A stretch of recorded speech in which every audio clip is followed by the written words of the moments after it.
Le jour 74 commence comme d'hab par un petit déj, et en plus devant une belle vue. Ça fait plaisir. On range les affaires et on repart. On passe devant une famille de chevaux. Il y avait 3 petits, ils étaient pas farouches. On termine le col qu'on avait entamé hier, et la vue derrière nous est trop belle. Et maintenant c'est une longue descente qui nous attend. En plus c'était un peu bourbier parce que c'était pas très bien indiqué. Bon, maintenant faut redescendre. Déjà?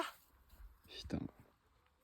On passe devant une bergère qui soigne ses brebis. Et en plus, elle est pile sur le chemin, donc faut qu'on contourne. Et au loin, on voit le ravito. C'est la ville là-bas, Ustou. Et dans la descente, il y a quelques passages On range les techniques. bâtons pour le passage excitant. T3.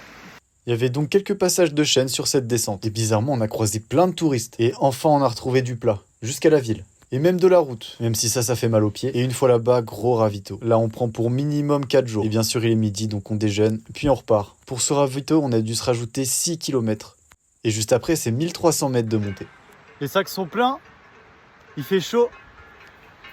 Et on doit remonter là-haut. Ils ont prévu des orages. Mais au final, on a vesqué la tempête. Et comme l'exa aime trop nous faire passer par des chemins bourbiers, on monte des sentiers peu tracés et pas balisés. Je vous l'ai pas dit, mais a priori, dans cette vallée, il y a des ours. C'est pas hyper rassurant, donc on essaie de passer assez vite. Ça, c'est l'école infinie. T'as l'impression que tu l'as terminé. Et en fait, il se trouve là-bas.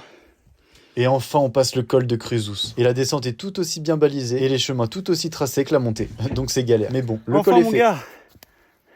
Allez, le prochain objectif, c'est la cabane en bas. C'est une petite cabane de berger avec des places pour des randonneurs juste à côté. Donc il y a des vaches et à l'intérieur, on va quand même bien dormir. Pas besoin de monter les tentes. Et si jamais il y a de l'orage cette nuit, bah on est safe.